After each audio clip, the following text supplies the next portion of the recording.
para que los demás hermanos no se lo pierdan. Gracias, hermanos. Paso a ustedes, queridos hermanos y hermanas, bienvenidos a esta tercera semana. Ya estamos en la segunda parte de la tercera semana, desde el día a lunes. Empezamos con un tercer subtema muy interesante, que es uno de los grandes temas de la familia y de la sociedad también.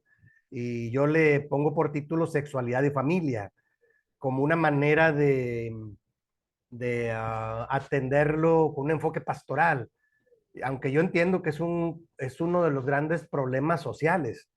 Como decía, yo no solo acá en México, sino en todo el mundo. Entiendo que hay incluso países más liberales, especialmente en Europa, es lo que yo entiendo. Todavía acá en América somos un poco más reservados, pero igual, ya hay muchas distorsiones y bueno, les acabo de enviar apenas, ahorita antes de conectarme, envié ya el archivo que les compartí la sesión anterior, este archivo que le llamo así, Sexualidad y Familia, que tiene cuando menos 3 o 4 enseñanzas. Ustedes lo pueden repasar ahí. Yo hablo acerca eh, de cómo la sexualidad está en desarrollo, está en progreso, se va formando, ¿sí? Y claro, lo sustento desde el principio con la parte bíblica, cómo Dios nos creó a los seres humanos como seres sexuados. Eso así está desde Génesis 1, 26 al 28. Les dice yo lectura del texto bíblico. Para mí ahí está la base, cuando Dios crea su diseño divino y todo está en armonía, en perfección. Crea un hombre y una mujer, les da la indicación de procrear, y de administrar o ser mayordomos de la creación en el sexto día de la creación. Y parece que todo está bien hasta ahí, ¿no? Es parte del diseño de Dios. Por eso a mí me llama mucho la atención lo que el Señor Jesús hace allá en el Evangelio, en Mateo 19, si no me equivoco, cuando le preguntan si es lícito o no, esta parte de sexualidad están hablando, si es lícito dar carta de repudio o no, porque había controversia. Y el maestro con toda la sabiduría les dice, bueno, lo que está permitido por la dureza de vuestro corazón, porque los judíos decían, porque Moisés no lo permitió. Y todavía alardean, ¿verdad? Como autojustificándose, ¿no? Y el maestro les dice, sí, por la dureza de vuestro corazón, pero en un principio no fue así. ¿A qué principio se refiere? Y lo menciona. Dios creó un hombre y una mujer y termina diciendo ahí lo que Dios creó no lo debe separar el hombre. ¿Qué quiere decir? Que para los tiempos de Jesús el tema de la sexualidad estaba totalmente distorsionado. Déjeme le digo un dato, los israelitas lo distorsionaron con el irse contagiando con las culturas que iban conviviendo. La poligamia, por ejemplo, no creo yo que sea un diseño divino. Como dice el maestro, se legisló aún en el libro de Deuteronomio por parte de Moisés como un gran legislador que guiaba al pueblo de Dios, pero el maestro dice, en un principio no fue así. Ya para la época de Moisés ya estaba muy distorsionado. Otras culturas, otras sociedades lo practicaban, y la poligamia, en el hecho de que un hombre tuviera diferentes mujeres, tiene sus consecuencias en la época, especialmente de los reyes de Israel. ¿De acuerdo? Pero el maestro, a mí me encanta cómo el maestro ya en el Nuevo Testamento recopila todo y orienta y dice, esto debe haber sido así. No, no, la sociedad estaba queriendo autojustificarse. Me parece que estamos igual hoy, ¿no? ¿Y qué quiere decir? Que el tema de la sexualidad distorsionado a través de las culturas y a través de las opciones y prácticas, pues claro que genera muchos problemas, especialmente en las familias. Yo algún día hice un estudio de las familias, ¿no? De los patriarcas, de estos grandes reyes de Israel, y qué problemas familiares tenían, hermanos. De veras, véalo de esa óptica, dele una leída ahí al libro de los reyes. De hecho, la familia más grande es la familia del rey David, ¿no?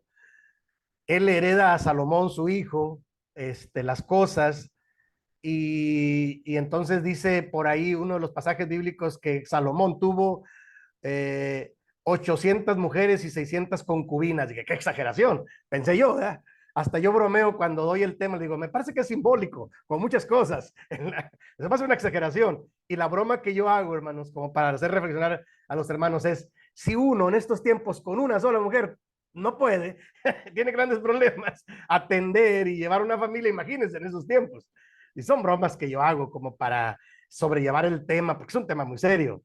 Les causó grandes problemas. Los hijos de Salomón, eh, al ser de diferentes mujeres, se pelean, dividen el reino de Israel, se contagian con familias de otras culturas, cosa que les habían dicho que no hicieran, y el reino de Israel se destroza.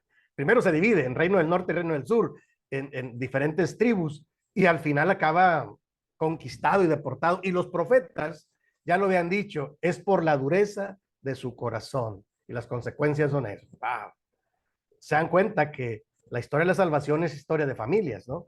Como yo lo he ponderado desde el principio.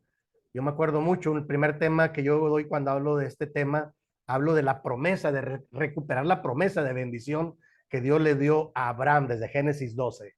Y serán benditas en ti todas las familias de la tierra. Y entonces el estudio lo concreto con el análisis de Mateo capítulo 1, las genealogías sagradas, y cómo hay un hilo conductor desde Abraham, hay 14 generaciones hasta llegar a Jesús. Y ahí se cumple la promesa de serán benditas en ti todas las familias de la tierra, las familias que aceptan a Jesús, ¿no? Porque lo que Dios quiere para la familia es bendición, pero el hombre lo distorsiona. Entonces, el tema de la sexualidad es uno de los grandes temas. Y bueno, también hablamos la sesión pasada de que depende mucho de los padres y del el medio ambiente para la construcción de una sana sexualidad, ¿de acuerdo? Eso es muy importante. Si el padre o la mamá dejan de hacer su función como pilares de la familia, entonces la sexualidad se va distorsionando, es increíble. Y yo empecé a poner algunos ejemplos que yo he visto desde el trabajo pastoral, en gente de la iglesia, ¿eh? Yo no estoy hablando afuera, afuera está más duro el asunto, ni siquiera me meto allá, porque es otro asunto. No, yo hablo del ámbito de la iglesia, del pueblo de Dios, del pueblo cristiano. Esa es una realidad, ya no podemos decir como antes, bueno, eso, antes aquí en Monterrey se decía, bueno, eso pasa allá afuera en el mundo, pero acá adentro no. Y ahora ya no podemos decir eso. La modernidad nos alcanzó, queridos hermanos y hermanas. Y la consecuencia es distorsión de muchas cosas. Y uno de los principales puntos es el tema de la sexualidad. ¿Están de acuerdo? Yo escucho, observo que en la iglesia cada vez hay más problemas de jovencitos y jovencitas con confusión de su rol sexual. Cada vez hay más. Y alguna vez me puse a hacer, cuando tuve un caso, les platiqué, tuve un par de casos, y me puse a hacer análisis de que de dónde inicia, dónde origina esa inquietud por modificar, por cambiar. Hermanos, las escuelas, me daba un dato mi esposa, por ahí me lo pasó por escrito, me dice que en las escuelas los libros enseñan que la homosexualidad como algo normal, porque ella pues, me parece que ella ha sido más cuidadosa que yo de revisar los libros de texto, de mi hijo último sobre todo, el adolescente tiene 14 años, está en secundaria, y dice, los libros ya presentan la homosexualidad como algo natural y normal. Wow. Y bueno, me dicen que así está en muchos lados. Se ha normalizado el tema, lo que era distorsión para nosotros, se ha normalizado del rol sexual. Y no se diga el mensaje el de la sociedad, le llamo yo, hipersexualizada. Lo que antes para nosotros era pudoroso y vergonzoso, vamos, cuando uno estaba viendo la televisión con la familia, si aparecía un desnudo, uno le cambiaba o disimulaba, ahora no, ahora eso es público y normal. ¿Están de acuerdo? Todo eso va distorsionando las cosas. Claro que sí, se va normalizando, digo yo, lo que antes era vergonzoso. Y de ahí para arriba, hermano, de ahí hacia arriba. Hay muchos ejemplos. Yo pongo los más sencillos, los más comunes, porque hay ejemplos más bruscos, ¿no? Más rudos, más trágicos. Y bueno, una de las últimas reflexiones que hice en este primer archivo que les planteé es que necesitamos restaurar las malas experiencias de la vida en el aspecto de la sexualidad, ¿de acuerdo?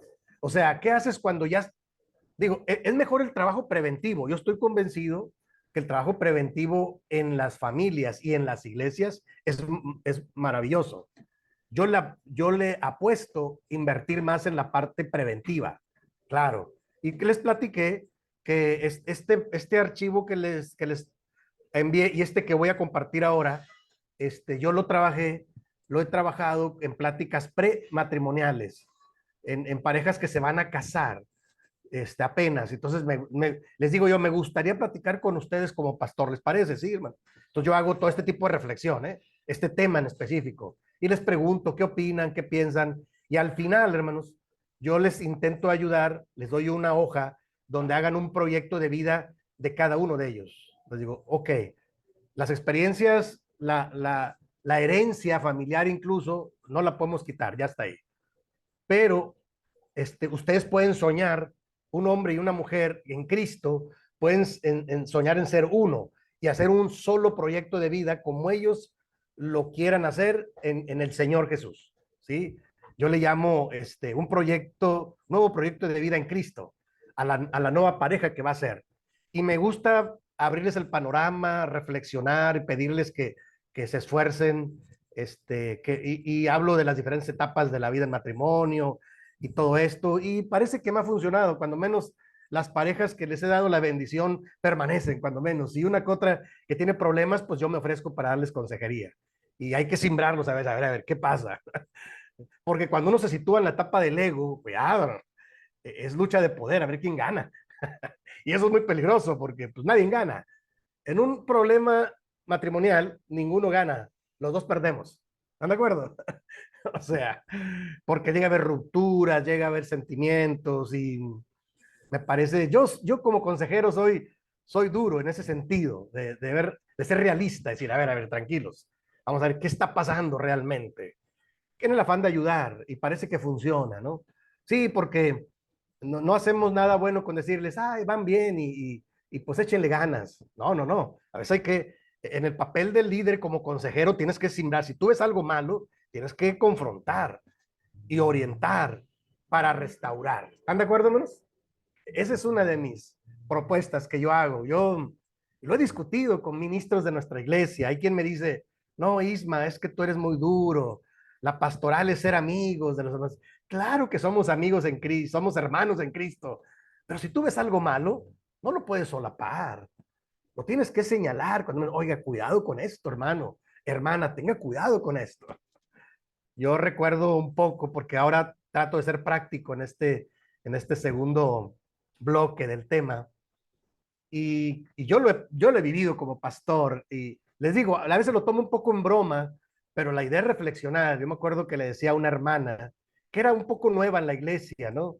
Y llegaba a la iglesia con minifalda, y ella era nueva, no entendía muchas cosas todavía, recién bautizada y algunos de los varones, especialmente mi copastor, pues lo embobaba, lo distraía.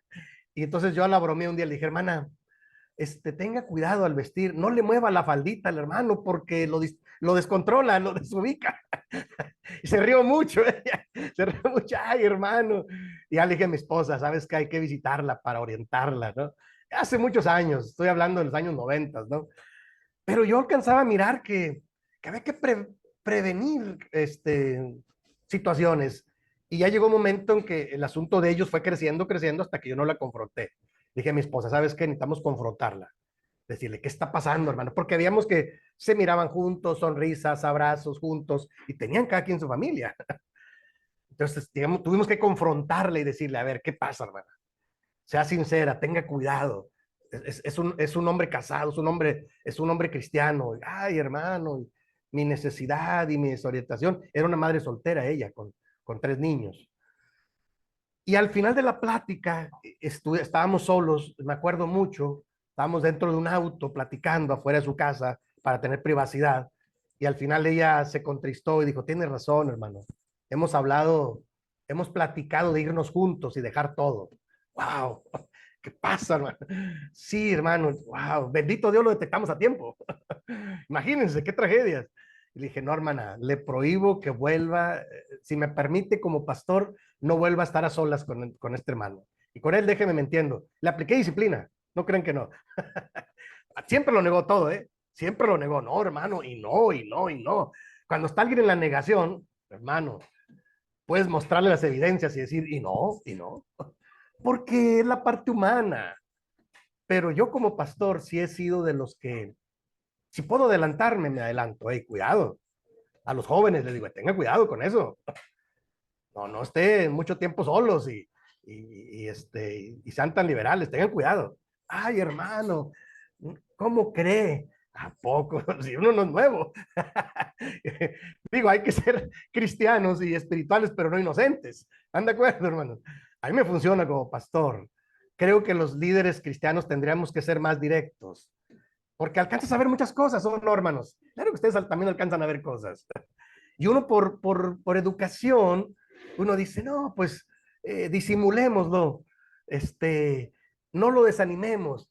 Y yo sí creo que dentro, digo, afuera en su casa y en la sociedad, pues mis respetos, cada quien.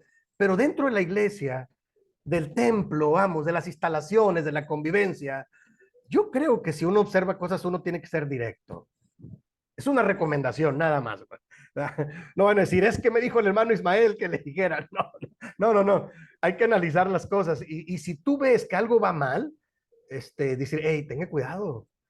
Y al final, yo me acuerdo, terminamos orando al Señor con esta hermana hace años. Y bendito Dios, se pudo frenar algo que se estaba formando en su mente y en su corazón. Yo dije, ay, gracias a Dios que lo pudimos ver a tiempo. Esa y otras experiencias más.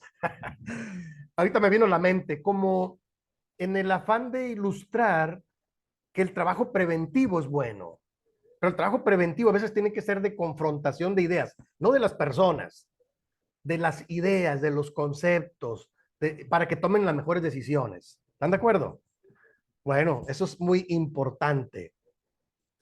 Y entonces hoy vamos a ver un segundo archivo, donde vamos a seguir hablando de este tema de la sexualidad y especialmente cuando ya están haciendo planes para hacer una nueva vida y pasar a esa etapa de ser, yo le llamo, de ser ya un matrimonio y poder tener una vida de sexualidad. Pero antes de eso, este archivo también yo lo trabajo con las parejas y le pongo como título eh, elección y relación de pareja, ¿sí?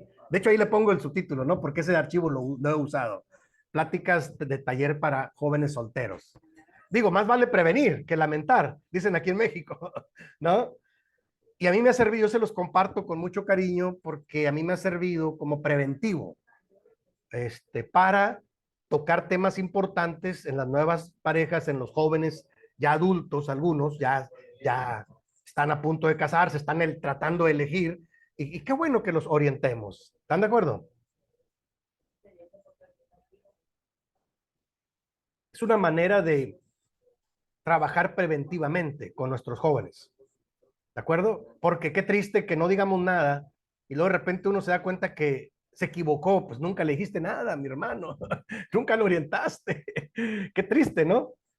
Entonces yo soy de esa idea, hermanos. Y les digo, hay que hacerlo contacto pastoral. Y les digo una cosa, hermanos, parece rudo, pero no. Yo he tenido la experiencia que pasan los años y hay quien, aun cuando yo he tomado decisiones de disciplina, pasan los años y me ha pasado no dos o tres, no sé cuántas veces me ha pasado, porque no, tampoco soy incapaz de hacer o acusar a alguien de algo que no es, ¿no? Pero cuando tú ves algo y tienes elementos, hay que confrontarlo. Entonces, no se imaginan cuántos casos he tenido de gente que viene y me dice, hermano, le quiero ofrecer una disculpa porque se acuerda aquella vez y, y fíjese que sí, pues, si yo tomo una decisión, una determinación pastoral es porque tengo elementos. Sería incapaz de tomar una decisión con las propias ideas, no. Que no lo reconozcan es otra cosa, ¿no? Pero cuando yo tengo elementos, he tomado decisiones para corregir, pero sobre todo para prevenir. ¿De acuerdo, hermanos? ¿Cómo ven, hermanos? ¿Hasta aquí vamos bien? ¿Alguien tiene algún comentario, alguna pregunta hasta aquí? Porque yo trato de hacer un repaso y abrir la mente y el panorama antes de entrar al segundo archivo. ¿Cómo ven, hermanos? ¿Está bien o está un poco rudo el asunto? O estoy leve, ¿verdad? A lo mejor tengo que ser más, más duro. ¿Cómo lo viven ustedes en sus iglesias? Platíquenme un poquito. Permiso, pastor. Sí, Por ahí al tema que vimos por ahí un poco más la clase pasada y algo que usted comentaba, yo tengo acá, mi esposa es maestra de jardín de infantes o jardín de niños acá, uh que tiene chicos de 4 y 5 años. Y ellos, acá por ley, están la GESI, que son educación sexual integral, y que ellos le tienen que dar a los chiquitos de 4 y 5 años. Wow. En el programa de ellos se habla de la familia, ¿no? Ujú, Y se habla mucho de los tipos de familia y que están bien, ¿no es cierto? Tipo la familia tradicional por ahí, mamá, papá, la familia de un papá, de una mamá, o la ujú, familia de dos papás y dos mamás, ujú, eh, que obligatoriamente ellos lo tienen que dar en el programa. ujú, Incluso también les enseña ahí a estos chiquitos que ellos pueden ser lo que ellos quieren ser, ¿no es cierto? Si ellos quieren ser nene, nena, como ellos se perciban, ¿no es ujú, cierto? Que hoy está sí, muy de moda el tema de la percepción, de cómo te percibís y sí, sí, sí, sí. que, co- entonces, mi esposa lo que hace, porque obligatoriamente tienen que darle esa parte del programa, ella la deja al final de lo que tiene que dar en el año y generalmente nunca dan el programa entero. Entonces, esa parte nunca lo toca, ¿no es cierto? Por ahí toca el tema de la familia el tema, hay algunas cosas que por ahí les sirven a los chicos, poner, supongamos, el tema de la higiene personal y cosas que por ahí sí están bien, ¿no es cierto? Entonces, pero ella lo deja al final para no tocar ese tema. Ok. Pero vemos cómo la sociedad de hoy, ¿no es cierto?, le está tratando de meter a la fuerza a chicos de 3, 4 y 5 años esas cosas en la cabeza. Yo digo, yo tengo dos, mis hijos, uno tiene 6, el otro tiene 9, y siempre le digo a mi esposa en qué época difícil vivimos, ¿no?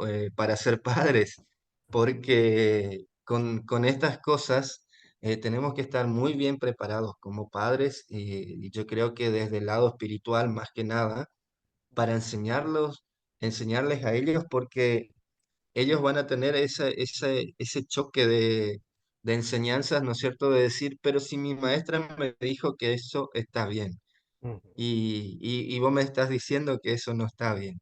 ujú. Entonces tenemos que saber llevar eso, ¿no? Y enseñar, saber cómo enseñarle a ellos también. En ese sentido, yo creo que eh, se está, se está volviendo muy difícil la crianza por ahí de los chicos, ¿no? Más que nada en hogares cristianos, sabiendo qué es lo que ocurre alrededor, ¿no? Así es. Gracias, hermano Mario.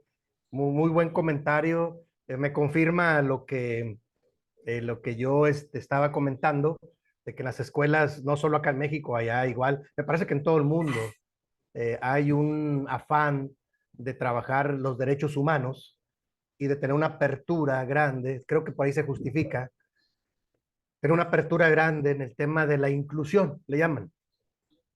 Y para no ser discriminatorios, pues todos entran, como sean. Y uno dice, bueno, ser respetable, pero eso es una cosa.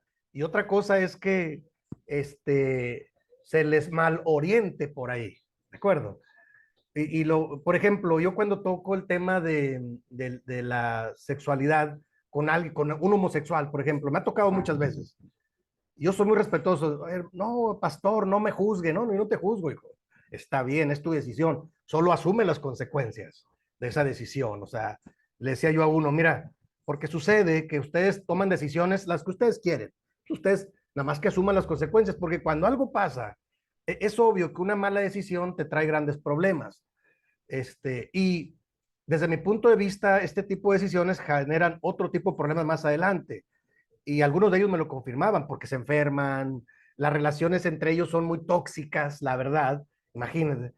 Y les decía yo, porque luego cuando no les funciona, al final culpan a Dios o al diablo, pero no asumen su responsabilidad.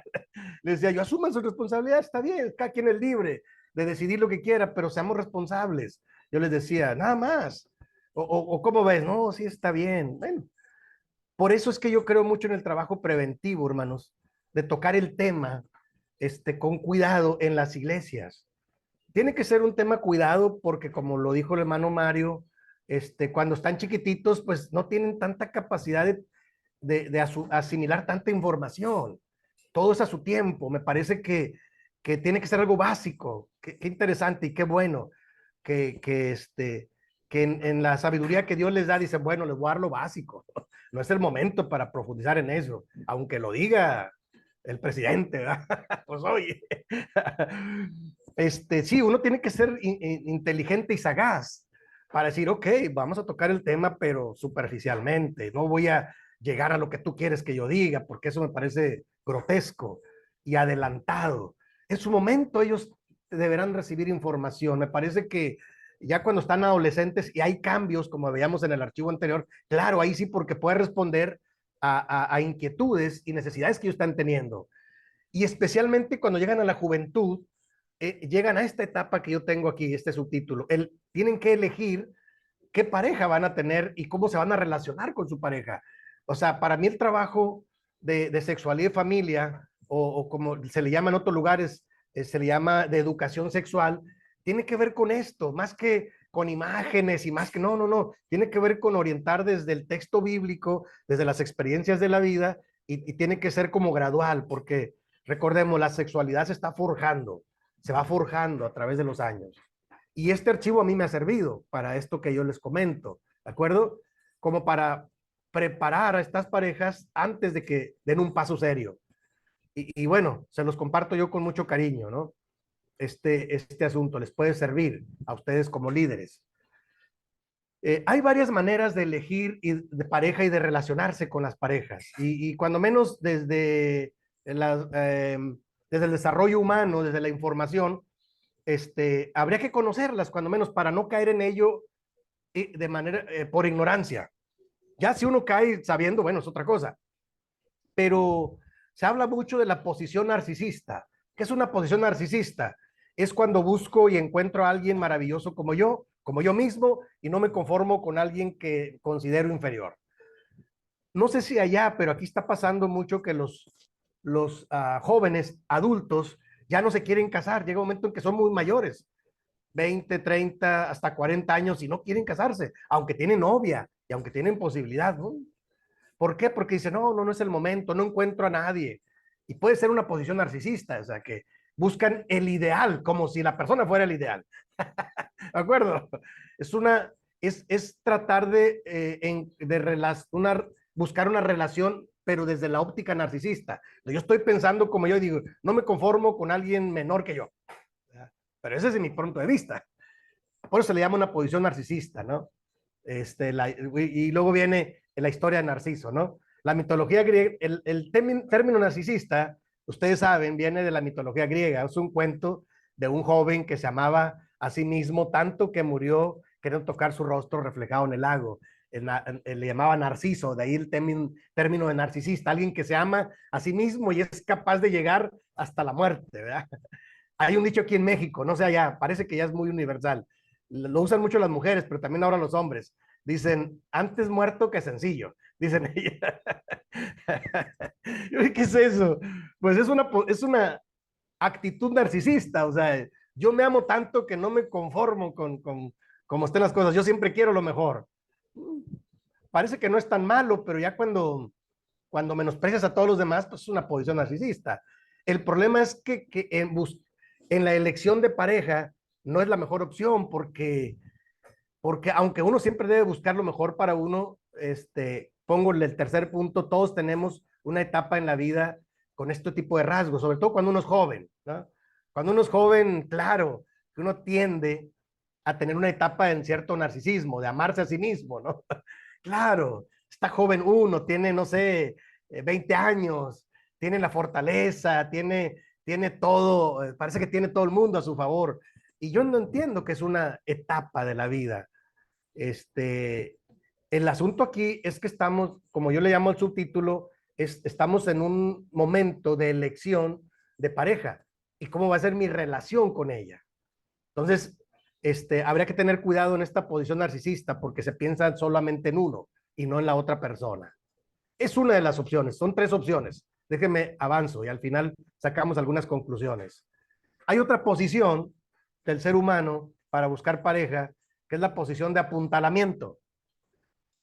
Dice el primer punto, en esta posición yo busco y le pido al otro lo que yo mismo no tengo. O sea, algunos llaman una relación de ser complementarios, que no es malo, ¿verdad? O sea, yo estoy buscando a alguien que me complemente. De hecho, por ahí hay un dicho que cada quien busca su media naranja para que sea una sola naranja, que hoy en día ya es discutible. Hay quien dice, no, no, no, no, yo soy una naranja y busco otra naranja completa. Bueno, está bien, solo son ilustraciones, ¿no? Pero hoy en día se comenta eso. Y segundo punto, dice así que se desarrolla una forma de relación complementaria. Esto se dio mucho, hermanos, en las familias tradicionales, claro. Me parece que no es tan malo, pero bueno, hay que ser conscientes solamente de que es una relación de complemento, ¿sí? Pongo en tercer punto, esta forma de relación está sustentada en las diferencias y los roles que se pueden dar como sumisión, dominio, dependencia, socorro, débil, fuerte, etcétera, ¿no? Este, no es tan mala, pero llega a pasar que en algún momento una de las dos partes se incomoda o se inconforma, ¿de acuerdo? Por ejemplo, en la mayoría de las parejas de las familias tradicionales, el hombre se asume como proveedor y la mujer como la que cuida la casa y los hijos. Y parecería que está bien, pero ¿qué pasa cuando hoy en día la mujer trabaja? Y también ella aporta. Ya no solo es un proveedor, sino son dos proveedores. Entonces, yo digo que está bien, que es un complemento, pero tiene que ver con la otra posición. Pero la de apuntalamiento son dos opuestos, ¿sí? Uno complementa al otro y está muy bien trabajado, está muy bien decidido, está acordado. Yo lo único que digo es que este tipo de relación llega a ser cansada para uno de los dos, ¿sí? Por eso no me parece que sea la mejor posición, aunque se da de manera muy común, ¿verdad? Pero todavía es una segunda posición, todavía no termino. Al final ustedes van a decir, yo no estoy diciendo que una sea buena y la otra, sino son diferentes maneras, ¿no? Un tercer punto es la posición, la relación de oposición. Esta parece utópica, pero miren, les va a hacer sentido. Esta posición está directamente relacionada con mi progenitor dominante. ¿Qué quiero decir? Aunque en ocasiones esta posición esconde una elección de continuación. Bueno, o sea, yo busco a alguien que sea diferente a mi mamá o diferente a mi papá, ¿sí? Pero parece que eso es lo que está buscando. Pero dice ahí, aunque en ocasiones esta posición esconde una elección de continuidad. O sea, en el fondo está buscando a alguien igual. Aunque diga, yo nunca me voy a casar con alguien como mi papá, como mi mamá, porque le ves los defectos, pero en el fondo estás buscando a alguien que le dé continuidad. De veras. Psicología, le llaman psicología inversa, ¿no? Suele pasar, es cuando tú estás diciendo, yo busco algo opuesto a lo que yo tengo. Y dice la tercera enseñanza ahí, es cuando busco a alguien igual u opuesto a mi padre, si soy mujer, y si soy hombre, a mi madre. O sea, estoy yo ya de antemano predisponiéndome a rechazar. Por ejemplo, le pasa a las mujeres, yo no quiero a alguien igual a mi padre, pero acaban buscando a alguien igual, ¿no? Es algo inconsciente, porque son relaciones personales. Y las relaciones personales son complejas, hermanos. No son tan sencillas. ¿De acuerdo? ¿Por qué? Porque es a lo que estás acostumbrado. Por eso a veces la persona o las mujeres, por ejemplo, buscan alguien muy parecido al papá, porque el papá es como el ídolo o el ideal de la familia. Entonces, yo busco a alguien que sea igualito a mi papá, que sea la continuación de mi papá. Yo no digo que sea malo o bueno, simplemente digo que es una de las opciones que se observan a la elección de pareja. Además, habría que ser cuidadosos de que qué es lo que estás buscando, ¿sí? ¿Qué es lo que estás promoviendo y qué es lo que estás diseñando? ¿De acuerdo? Y bueno, para mí, hermanos, la posición más correcta es esta última. Las otras son válidas, funcionan. Solamente hay que estar consciente de que eso es lo que yo estoy eligiendo, porque Dios me está dando la oportunidad de elegir tanto al hombre como a la mujer. Yo en las prácticas prematrimoniales digo, ustedes están eligiendo libremente, por eso se les pregunta a la hora de hacer los votos, ¿es tu libre elección elegir a como tu legítimo marido para que esté contigo hasta el final? Y sí o no, o aceptas o no aceptas. Y cuando la mujer dice sí acepto, está haciendo un compromiso. Por eso yo digo que antes hay que pensarlo, ¿sí? Hay que meditarlo. Tienes la oportunidad de elección de pareja y también qué relación de pareja vas a tener, ¿sí? Aún en estos casos donde se da ahora el tema de, como digo, de la homosexualidad y del lesbianismo, que hay jóvenes que están optando por ello, como digo, tienen que ser responsables nada más. Hay que respetarles y orientarles y acompañarles, creo yo, pastoralmente. Yo he llegado a proponer algo que es la posición de apertura y la mayoría de los especialistas concuerdan que tiene dos características. Primera, en esta posición existen diferentes posibilidades de encuentro con alguien que comparta y te acompañe en las diferentes etapas de la vida. ¿De acuerdo? O sea, la posición de apertura es que tú tienes que estar abierto a lo que Dios va a poner en tu camino.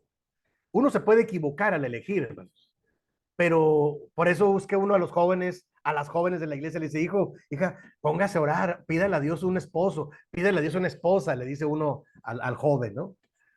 Y parece que hoy en día parece que ya está pasado de moda y dices, ay, pastor, pues como que ellos piensan, sí, pero yo voy a elegir, pues está bien. Solamente tienes que ser consciente de que estas son, estas posiciones de elección tienen sus características y están estudiadas hasta hoy en día. O sea, es algo muy avanzado, es algo, no es algo nuevo ni algo ficticio, es algo real. Y la posición de apertura es estar en posibilidad de encuentro con alguien que compartir, ¿sí? Alguien y que te acompañe no solo en esta etapa, sino en diferentes etapas de la vida, ¿de acuerdo? O sea, ¿cómo te miras tú con esa persona en esta etapa de juventud, en la etapa de la adultez y en la etapa de la ancianidad? Tú te ves con esa persona bien en adelante. O sea, es una posición más de apertura, por un lado. Y por otro lado, la segunda enseñanza es, también se puede dar una relación simétrica de pareja. O sea, ¿qué es simétrica? Más igualitaria, basada en comportamientos similares esenciales, donde se comparten afinidades y exista una sana competencia en diferentes campos de la vida. ¿Como cuáles? El laboral, por ejemplo. Yo trabajo, ella también trabaja.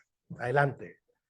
Yo me acuerdo mucho cuando mi esposa Olimpia y yo nos casamos, yo estaba muy consciente, este, mire, todos mis amigos pastores y ministros en esa época, estoy hablando del año 1993, aún de mis maestros en el seminario, ¿sabe qué decían? No, la mujer no debe trabajar. Ah, ¿por qué, hermano? No, la mujer debe estar en la casa, porque la palabra dice que creando hijos. Era una interpretación muy particular, eso le decían a uno. Y cuando yo me casé, alguien me preguntó, oye, ¿y tu esposa trabaja? Uno de ellos me preguntó, sí, sí trabaja. ¿Y no tienes problemas? No, no tengo problemas. Así lo hemos acordado. Yo estaba consciente, porque yo ya era un hombre de 30 años, yo estaba ya era un pastor, yo inicial, pero un pastor. egresado de nuestro seminario de la iglesia, yo estaba consciente de que si yo había elegido a mi esposa y ella me había elegido a mí, íbamos a tener una relación más simétrica, más de apertura en ese sentido. En el sentido de que si yo trabajo y ella quiere trabajar porque tiene una profesión y la quiere desarrollar, pues adelante, y si la puede hacer. En ese momento nos funcionó, porque duramos como 2 o 3 años sin familia. Cuando vino la familia fue otra cosa. Ya ahí nosotros tuvimos que decidir, hermanos, si, eh, si seguíamos en esa apertura de trabajar los dos o este, yo tenía que seguir con el ministerio y ella tenía que ocuparse de los hijos en la casa. Y fue una otra decisión fuerte porque tuvimos que decidir que ya no trabajara mi esposa por un tiempo mientras se ocupara de los hijos. Pero pues tuvimos 1, 2, 3 hijos hasta la fecha. Ella sigue atendiendo en gran manera a los hijos, aunque yo me he sumado un poco, me cuesta un poco más de trabajo, pero lo intento hacer. ¿Qué quiero decir? Que esta posición de apertura tienes esa posibilidad de que, por ejemplo, los quehaceres de la casa, hermanos, yo crecí en una familia tradicional. A lo mejor se van a identificar conmigo algunos varones. Crecí con 5 hermanas, ¿verdad? Mujeres. Y mi mamá, cuando me miraba que yo agarraba lo de la cocina, el plato, la cuchara, y lo quería lavar. No, no, no, hijo, no laves eso. Ahí están tus hermanas para hacerlo. Yo no podía hacer nada en la casa. Claro, yo trabajaba y estudiaba. Tampoco estaba de ocioso en la casa, ¿no? Mis hermanas me hacían todo. Y mi mamá, pues, es una mujer obsesiva de la casa, ¿no? Porque soy de esa generación de mujeres educadas para atender el hogar, ¿no? Y entonces, me costó mucho trabajo. Llego yo al seminario y me dicen, así que no sabes planchar, lavar ni lavar los trastes, ¿no? Y me dice, pues aquí vas a aprender. Wow. Bueno, pues está bien, porque éramos puros varones en el seminario, éramos 25 varones.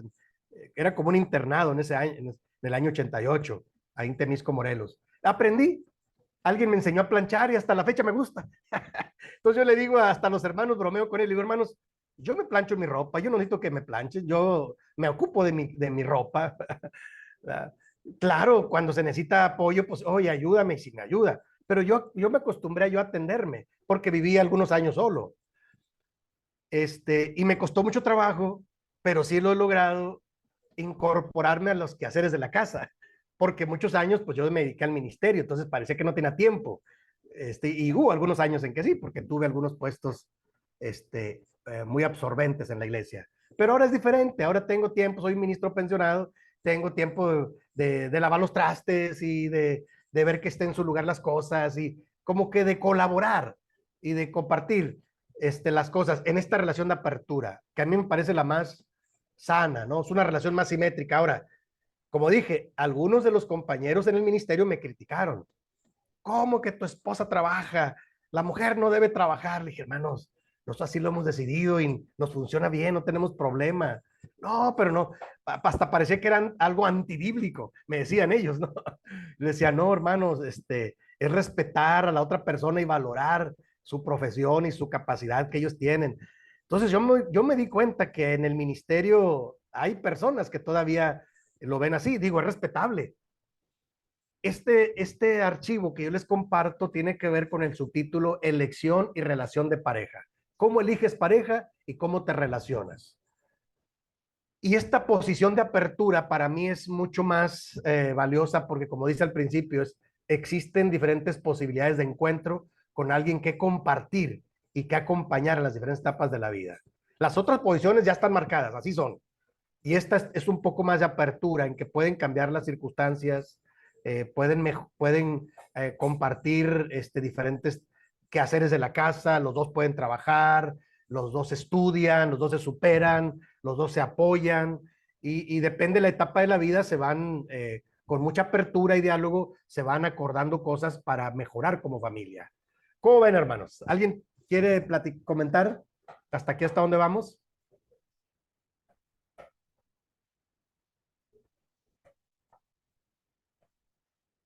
¿Qué les parece?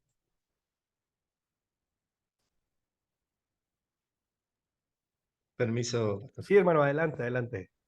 me pareció ahí muy interesante lo que usted decía de que por el hecho por ahí de haberse ido y estar un tiempo solo, ¿no? Tuvo que aprender a hacer algunas cosas. Yo creo que por un lado a mí me pasó algo similar y creo que también es importante eso de que quizás a veces de antes de formar una pareja, ¿no es cierto?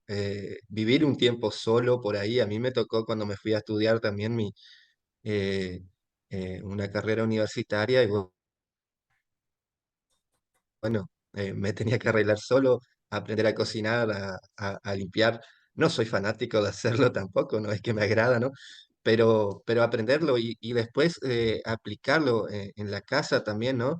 Porque creo que a veces se dice, no, las cosas de la casa la tiene que hacer sí o sí la mujer, para eso está la mujer y en nuestro caso acá, yo trabajo, mi esposa trabaja y por ahí a veces la importancia de compartir por ahí los trabajos también de la casa, ¿no?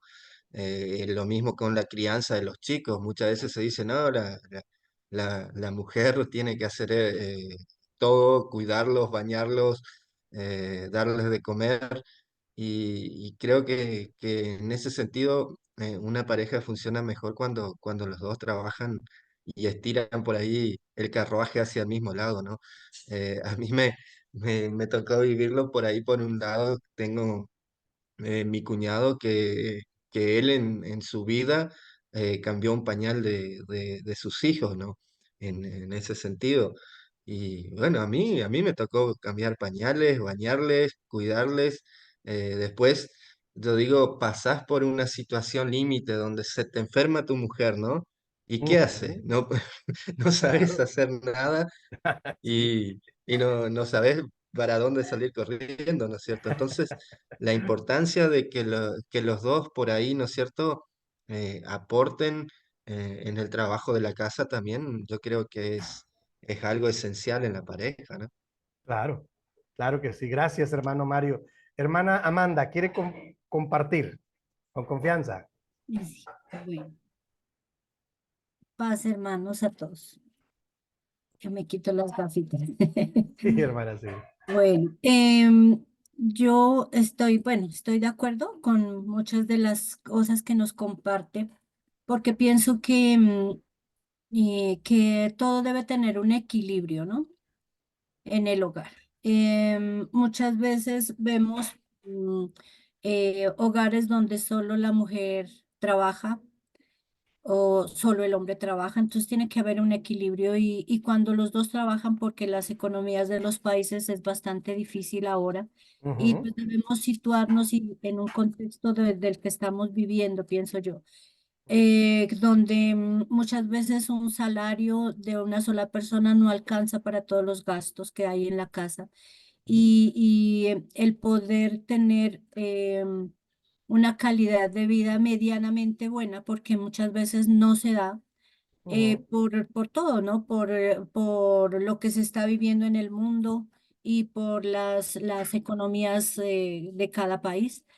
Entonces, pienso también que en algunos países, algunas regiones de algunos países, todavía hay como el machismo de antes, donde el papá era el proveedor y donde el papá era el único que trabajaba, pero eran otros tiempos, donde ujú. se sembraba cantidad de cosas y los papás pues con sus cosechas y sus empresas hacían muy buen dinero y no había necesidad de que su pareja trabajara, sino que obviamente que el trabajo de la casa es trabajo y a veces no lo vemos como trabajo.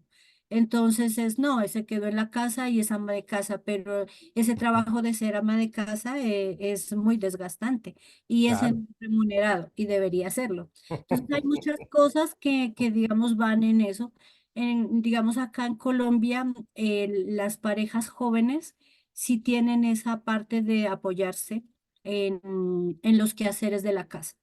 Entonces, por lo menos en mi hogar, nosotros nos turnamos. Entonces, un fin de semana lava la ropa mi esposo, otro fin de semana yo. Cuando me ve muy ocupada en mi trabajo, él cocina si llega temprano. Y así, yo por la mañana me levanto temprano a cocinar el almuerzo, pero él llega por la tardecita, noche, a calentar la comida de la noche. Entonces, digamos que sí hay eso y creo que es muy edificante y aporta mucho valor el compartir esas cosas los dos, las parejas. Y cuando se tiene hijos, que los hijos ayuden a hacer las cosas también, ¿no? Y eso hace que haya más unidad, que haya más comunicación. Lo digo porque lo he vivido. Al comienzo, cuando nosotros nos casamos, solamente Amanda hacía las cosas, hasta que dijimos, no, tiene que haber un equilibrio para todo, tanto en lo que económico, como en los quehaceres de la casa, como en otras cosas. Entonces, pienso que sí, esto que nos está enseñando es muy importante y llevarlo pues a la práctica, ¿no? Dependiendo de cada hogar, de cómo está constituido nuestro hogar, cómo está conformado nuestro hogar. Y de esa manera dar el testimonio a nuestros hijos o a nuestros sobrinos o a las parejas que están a nuestro alrededor. Así es. Gracias, hermana Amanda. Muchas gracias. Muy buen comentario. Yo con todo cariño les hago esta reflexión porque los pensamientos han ido cambiando.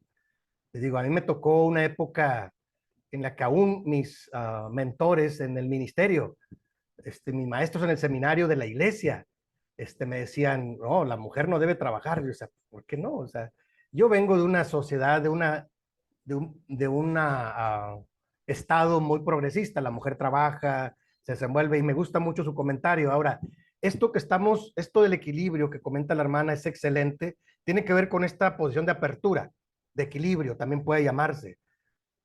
Y sería muy bueno, hermanos, darle este tipo de pláticas a los jóvenes, a los adolescentes y jóvenes de la iglesia. Saben que aquí en México había un programa que me llamó mucho la atención, como para que sea algo más formativo en las nuevas generaciones.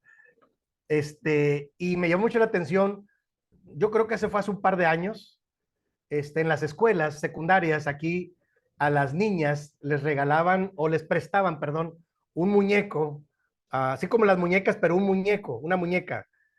Y tenía, era muy parecido a un bebé. Y ellos lo tenían que cuidar una semana, traerlos con ellas. Era ficticio, lo tenían que traer y atender. Y si de repente lloraba, le tenían, porque tenía como una pila, era muy parecido a un bebé, pero pues era un muñeco.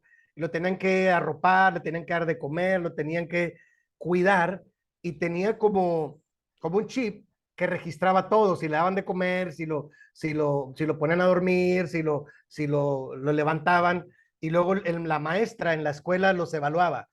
¿Para qué era esto? Para que las niñas miraran qué compromiso era tener un bebé a esa cierta edad, porque se estaban dando muchos casos donde había muchas jovencitas adolescentes que tenían bebés. Y en las generaciones hacia atrás sucedía mucho. Y ya cuando estaban dentro, pues ya no había para dónde hacerse y tenían que darle para adelante. ¿Verdad? Tenían que sobrevivir, digo yo.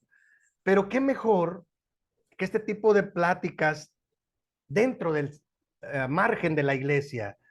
Sería muy interesante que platicar con los pastores, con los líderes y hermanos, estamos viendo esto y sería importante orientar preventivamente a nuestros hijos para que ellos vayan teniendo un panorama más amplio y no caigan en errores involuntarios o errores por ignorancia. Me gusta mucho lo que estamos haciendo porque se puede trabajar preventivamente, ¿no? ¿Están de acuerdo? Y muchas gracias por los comentarios. Los dos comentarios son muy valiosos porque así es, o sea, hay diferentes circunstancias, diferentes tipos de familias y son respetables, digo yo, pero hoy en día nosotros no nos podemos quedar solamente a ver qué pasa, sino tenemos que ser más formativos, o sea, formar a nuestros jóvenes para que ellos tomen las mejores decisiones. Ese es mi objetivo. Le digo, yo lo he hecho como pastor, ¿no? Lo he hecho como pastor y me ha ido bien, gracias a Dios. Pero también veo muchos casos donde no hay ninguna orientación, porque a veces los padres no tienen tiempo, no tienen la preparación, no tienen la intención incluso, y bueno, llegan a suceder cosas pues dramáticas, ¿no? De hecho, la vida así es, aún que tú le des la orientación a un joven, por ejemplo, yo tuve varios casos de jóvenes que de repente tenían un noviazgo y de repente se adelantaban, ¿no? La muchacha la embarazó el joven. Si vieran qué tragedias en la iglesia, no sé allá, yo supongo que también. Aquí, qué problema. Primero con la iglesia, porque la iglesia anteriormente estaba acostumbrada a que los jóvenes se les hiciera un juicio en la iglesia, años atrás. Y yo me acuerdo cuando yo empecé a trabajar como pastor en nuestra iglesia, en el año 90, tuve un caso como pastor y el sobrevedor, que era un hombre ya muy mayor, ya duerme en el Señor, él me dijo, hermano, hay que hacer un juicio. Le dije, no, hermano, yo no estoy de acuerdo en los juicios, no somos nadie para juzgar. El juez ese es el Señor. No, pero la disciplina en la iglesia, sí, digo, pero hay maneras de meter disciplina. Lo discutimos mucho y yo le dije, no, hermano, yo no estoy de acuerdo en que sigamos haciendo juicios en la iglesia, porque es que la iglesia lo ha acostumbrado, me dijo. Le dije, pues la iglesia puede corregir, porque me supongo que lo hacían en los años 50, pues por costumbre o por ignorancia, pero no creo que la palabra diga eso. Y lo discutimos y lo debatimos y llegamos a un acuerdo. Le dije, mire, ¿qué es lo que pretendemos? ¿Que se arrepientan? Están arrepentidos, están aquí llorando. Que le informemos a la iglesia, hay que informarle a la iglesia. Pero la iglesia, hay que avisar con cuidado, impacto pastoral, pero no tenemos que involucrarla. Total, son experiencias muy duras y estas parejas había que apoyarlas para que pudiesen ser restauradas. Era el trabajo más fuerte pastoralmente para que no se fueran de la iglesia, porque cuando se sienten señalados, pues se van de la iglesia y ya no hay posibilidad de pastorear. Después hay que visitar y hay que regresar al redil. ¿Qué problema? Entonces, por eso es que la próxima semana, hermanos, el siguiente subtítulo, porque en este campo de la sexualidad y familia pasan muchas experiencias, ¿están de acuerdo? Qué bueno que nosotros conozcamos bueno, lo formidable, pero la realidad es que hay muchas malas experiencias por diferentes causas. La pregunta es, ¿qué hacemos cuando ya está el problema? Hay que restaurar. Y para restaurar hay que cerrar ciclos, ¿sí? Porque hay muchas circunstancias que intervienen. Por eso el siguiente subtítulo, la siguiente semana, se titula Cerrando ciclos vitales en la familia. ¿De acuerdo? Hay gente que ha cometido un error y nunca le dejan cerrar ese ciclo y se queda señalada, etiquetada, estigmatizada por mucho tiempo. ¿De acuerdo? Aunque ya se haya restaurado. Y tengo muchos ejemplos de trabajo pastoral que Dios me ha permitido hacer en la iglesia y fuera de la iglesia. Y entonces el siguiente subtítulo es cerrando ciclos vitales en la familia. O sea, vamos a ir ya a la parte pastoral. Todo esto que hemos platicado es información, se puede usar para preventivamente, sería formidable. Yo los invito a que lo platiquen con los demás líderes en su iglesia y lo puedan usar el material como preventivo, como pláticas, como talleres, como diálogos para prevenir con la familia o en la iglesia, con los jóvenes, los adolescentes, no lo sé. Ya ahí ustedes pueden mejorarlo, ¿verdad? Yo solo doy como guías, pero la pregunta es, ¿qué haces cuando ya está un problema? O sea, hay que restaurar. Y restaurar no es sencillo, hermanos. Restaurar se necesita primero la ayuda, la sabiduría de Dios, pedir la sabiduría de Dios, porque uno no sabe qué hacer de repente. Yo me he encontrado muchas veces con esa situación, Señor, ¿qué hacemos aquí? Porque ya se supo que esto y que el otro. Lo que yo les decía, ¿no? Me di cuenta que hay una relación malsana ahí. ¿Qué hacemos? ¿Lo disimulamos o lo atendemos? Es todo un trabajo pastoral el tema de restaurar y cerrar ciclos vitales en las familias. Pero eso lo vamos a ver la siguiente semana. Yo solo digo que en el campo de la sexualidad de familia no hace mucha falta trabajar preventivamente. Eso sería formidable por nuestras nuevas generaciones, nuestros hijos, nuestros nietos y con los hermanos en la iglesia también, las familias que de repente crecen sin orientación. Y qué bueno que ahora yo escucho dos comentarios aquí entre ustedes como estudiantes de experiencias que han tenido muy valiosas y muy importantes. ¿Qué quiere decir? Que sí se puede hacer un trabajo formativo para que rinda buenos frutos. Yo me atrevo a dar este tema de la familia, no me parece que no cualquiera lo toca porque luego se sienten muy abrumados con el tema. El tema no es sencillo, pero yo me atrevo a compartirlo porque es uno de los áreas donde yo le he dedicado mucho tiempo y trabajo. Y bendito Dios, nos ha ido muy bien a mi esposa Olimpia y a mí con nuestros 3 hijos, gracias a Dios, hasta ahorita. Nos ha costado esfuerzo apoyarlos, orientarlos, orar por ellos, no sé, y nos ha ido muy bien. Y eso nos da la autoridad espiritual o moral para trabajar con las familias de la iglesia. Bendito Dios, y ha sido, gracias a Dios, el trabajo conjunto de los dos, ¿sí? Los dos. Yo en el trabajo pastoral, muchas veces, yo me he tenido que auxiliar de ella porque ella tiene un tacto muy especial con las mujeres y la mujer es más sensible. Y entonces hacemos trabajo de equipo y eso sería lo ideal en la iglesia, hacer un trabajo de equipo, porque en la iglesia nos llegan muchos casos, casos de madres solteras, casos de gente divorciada, de rupturas, casos de familias que donde alguien de ellos se ha equivocado, ha cometido un error. ¿Qué hacemos? Y en este caso del tema de la sexualidad de familia, pues suceden muchos casos, muchas experiencias. Ojalá y lo trabajemos preventivamente con este tipo de orientación y complementándola con algo más que nosotros investiguemos y nos preparemos.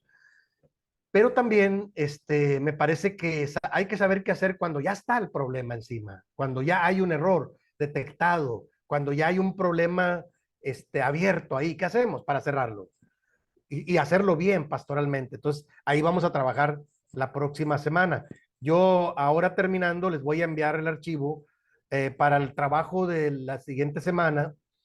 El trabajo de esta tercera semana tiene que ver con hacer una lectura de un libro que a mí me gusta mucho. Es un libro que he leído como 3 veces.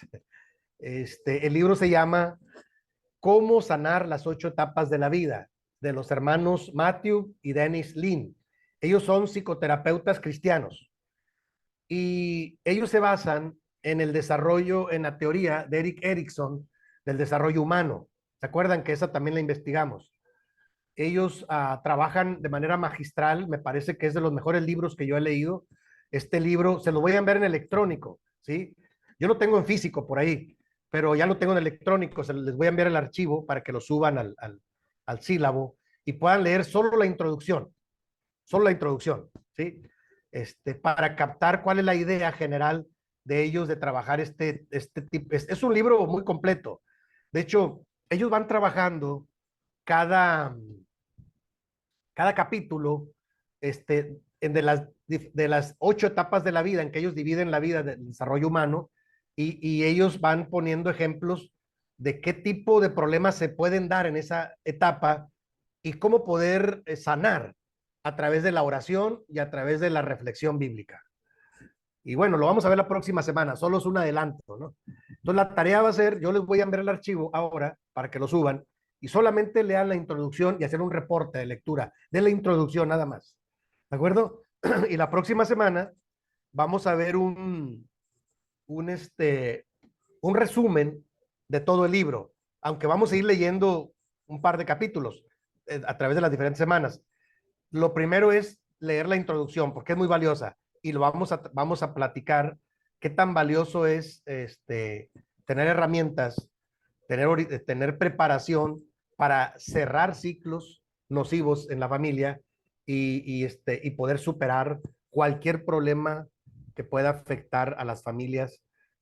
Nos vamos a sorprender como en algunos casos, yo les decía al principio de la clase anterior de este tema, que yo he detectado pastoralmente y está comprobado por los especialistas que muchos de los problemas de sexualidad, de distorsión de la sexualidad, la gente que tiene problemas con homosexualidad o lesbianismo, o aquellas personas que no quieren tener pareja, no quieren formar una familia, comúnmente hemos detectado, y los especialistas así lo confirman, que esa persona fue dañada cuando era muy pequeña, muy joven. Tuvo algún problema, en algunos casos hasta algún abuso sexual cuando era muy pequeña la persona. Se bloqueó su sexualidad, ¿de acuerdo? O se distorsionó. Y por ahí, entonces, en lugar de tener una sexualidad que se va formando de manera sana, se distorsionó. Y yo la mayoría de los casos que he platicado con personas así, llega un momento en que les pregunto, ¿desde cuándo? ¿Cómo? ¿Cuándo? ¿Dónde? Y me he dado cuenta que sí, fíjese que la verdad es que yo sufrí un abuso de mi tío, de la escuela, de una persona, y cuando era muy pequeño, muy pequeña, y eso me generó esto y lo otro, y bueno, yo lo hago en un afán de, como lo vamos a ver la próxima semana, del afán de cerrar ese ciclo, les ayudo a pedir perdón a Dios, a cerrar ese ciclo, lo vamos a ver con detenimiento. Sí se puede hacer trabajo para que esa persona se restaure. Ese es el objetivo. Pero hay muchas experiencias, o la mayoría de las experiencias de gente que distorsionó su sexualidad, en la mayoría es porque en el inicio de su desarrollo tuvo un problema de estos. O mala información o mala experiencia. Y lamentablemente se le distorsionó por ahí. Así es que mucho cuidado, mucho cuidado. Llega a pasar, sucede en la realidad. Pero bueno, yo les voy a enviar el archivo del libro, Cómo sanar las 8 etapas de la vida, y les pido que lean solo la introducción y hagan un reporte y lo suben a las tareas que están ahí. Hay que leerlo. Es un libro maravilloso. Yo espero que no lo vamos a poder ver todo por cuestión del tiempo. Solamente para mí es una inducción, pero espero que lo puedan leer ya de manera personal y le saquen el provecho, el jugo, que es el que yo le he sacado, ¿sí? Porque está trabajado, son terapeutas cristianos de otra iglesia, pero me parece que son muy profesionales y sobre todo han tenido mucho éxito. Hace algunos años vinieron ellos aquí viven en Estados Unidos. Hace poco vinieron aquí a la ciudad de Guadalajara, tuvieron tuvieron una conferencias ahí. Yo me quedé con las ganas de ir, no pude ir, tenía yo algún trabajo que hacer, pero me hubiera encantado ir a escucharlos. Yo tengo esa apertura de ir a escuchar a alguien y tomar nota y rescatar lo más valioso. La máxima bíblica es escucharlo todo y retener lo bueno. ¿Están de acuerdo? Sí, porque a veces uno se bloquea cuando alguien no es de nuestra iglesia, pero en el ámbito cristiano ya hay gente muy preparada en el campo de la psicoterapia, en muchos campos, pero especialmente en este campo de la psicoterapia, de la consejería. Hay gente cristiana de muchas denominaciones con gran preparación, y uno haría bien en escuchar y rescatar lo bueno para poder hacer un propio proyecto de restauración y de formación, sobre todo preventivo. Me parece que ahí tenemos que dedicarle un poco más de tiempo. ¿Cómo ven, hermanos? Vamos a la parte final. Si hay algún comentario, alguna pregunta hasta aquí de todo lo que yo he dicho antes de culminar con la oración. ¿Cómo ven? ¿Vamos bien, hermanos? ¿Alguna duda, alguna pregunta de la tarea, del trabajo, de lo que yo he expuesto hasta aquí, lo visto hasta aquí? Los escucho con cuidado. Si alguien tiene alguna pregunta o un comentario.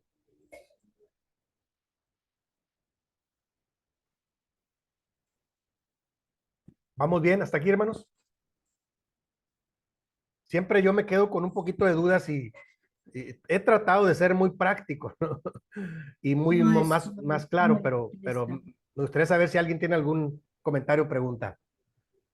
No, todo lo que hemos visto para mí es muy interesante porque es lo que dice la materia, ¿no? La familia. Así es, Y la familia es, digamos, como la base de todo.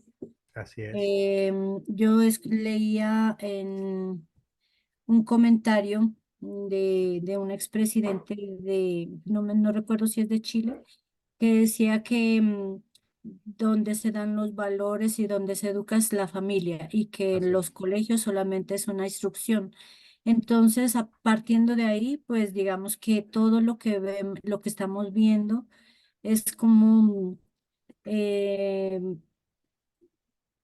como ahondarnos Ujú. en todo lo que debemos aprender y lo que nos falta de pronto poner en práctica en nuestras familias y no solamente en las nuestras, sino como usted nos dice, llevarlo a las otras familias de la iglesia, incluso a las familias que no son, que todavía no están en Cristo, pero que pues están a nuestro alrededor, ya sea de amigos, de familiares, Y esto es lo más importante porque ahora se ve tantos valores que ya no los tenemos en la sociedad como valores y que esos valores siempre han sido sembrados, ¿no? En la familia. Así es, Y ya todo es normal, todo lo que se ve ahora, todo que no es que no es bueno, es normal. Entonces la familia, el papá, la mamá, los tíos mayores, los abuelos son los que le enseñan a uno, esto es así. Es como acá en Colombia había un libro que ya poco lo leen y poco lo ponen en práctica, que se llamaba La urbanidad de Carreño. Y es que le ¿eh? enseñaban a uno a saludar, que le Sí, enseñaban sí, a sí, uno a dar las gracias, a todas esas claro. cosas que eso se ha ido perdiendo y eso es la labor de la familia. Así es. Gracias, hermana. Claro que sí. Acá en México también lo conocimos, el manual de Carreño, claro, ya hace muchos años, pero sí, sí era muy básico. Sí, yo creo que la formación igual, de hecho, por ahí rescaté que la transmisión de la fe en Cristo, Dios se la encargó a la familia, no a la iglesia. Nosotros entendemos que es a la iglesia, pero no. Por eso desde Deuteronomio se le dice a la familia, le vas a repetir a tus hijos y a los hijos de tus hijos. La enseñanza se da en familia y en la iglesia y en los colegios, pues se da instrucción de la mejor manera posible. Pero tanto la formación de valores como la transmisión de la fe se da en las familias. Por eso para mí es muy valioso tocar el tema porque podemos hacer trabajo preventivo. Digo, para nosotros como familias y también para la gente que conocemos. Incluso yo estoy descubriendo que este tema puede ser uno de los grandes temas para evangelizar a otras familias de afuera de la iglesia que conozcan la restauración en Cristo. Por ahí lo estoy trabajando. Esto que yo les comparto, como a mí me gusta trabajar en grupos familiares, le llamo, o sea, visitar una casa en las tardes. Ayer estuvimos mi esposa y yo visitando un hogar, y es muy valioso para nosotros ir a ver una familia de la iglesia que tiene algunos problemitas, ir un día a la semana, les digo, con una hora, llegamos, les doy el estudio bíblico, convivimos, cenamos, tomamos algo, oramos juntos y es muy valioso para ellos porque luego se sienten muy desorientados y abandonados. A mí me gusta mucho ese trabajo pastoral. Ya les platiqué yo, aunque yo en este momento no tengo una iglesia a cargo, porque ya soy un ministro en retiro, pero yo sigo haciendo trabajo pastoral con las familias en las tardes, noches, que me invitan y que me piden. Yo con todo gusto. Entonces, este material que estoy trabajando de la pastoral familiar, estoy queriéndolo adaptar para pláticas en los grupos familiares. Sería muy valioso, ¿no? Nunca lo he hecho. Siempre toco otros temas más bíblicos, más de la Biblia, pero este tema me parece que puede ser un tema valioso para trabajar con la familia y tener esta interacción con las familias, diferentes familias de la iglesia y fuera de la iglesia, aquellas que apenas están conociendo la fe en Cristo. ¿Cómo ven? Pero bueno, esas son parte de mis propuestas que yo voy rescatando a través de compartir con ustedes. ¿Alguien más, hermanos? ¿Quiere comentar?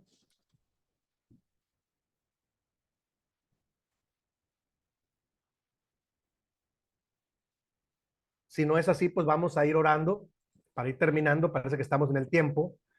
Espero que quede claro el asunto del trabajo para esta semana. Es hacer la lectura de la introducción solo del libro que les voy a enviar ahorita para que lo suban. Mis hermanos me hagan el favor de subirlo a la plataforma, al sílabo, y puedan leer solo la introducción. Y es un reporte de un par de cuartillas de qué es lo que observan ahí en la introducción. La introducción, y yo la próxima sesión les voy a dar un panorama general de todo el libro. El libro es amplio, pero yo lo he leído varias veces y le he sacado mucho provecho. Entonces, es de esos buenos libros que yo recomiendo. Y porque habla de cómo sanar las 8 etapas de la vida de las familias, ¿de acuerdo?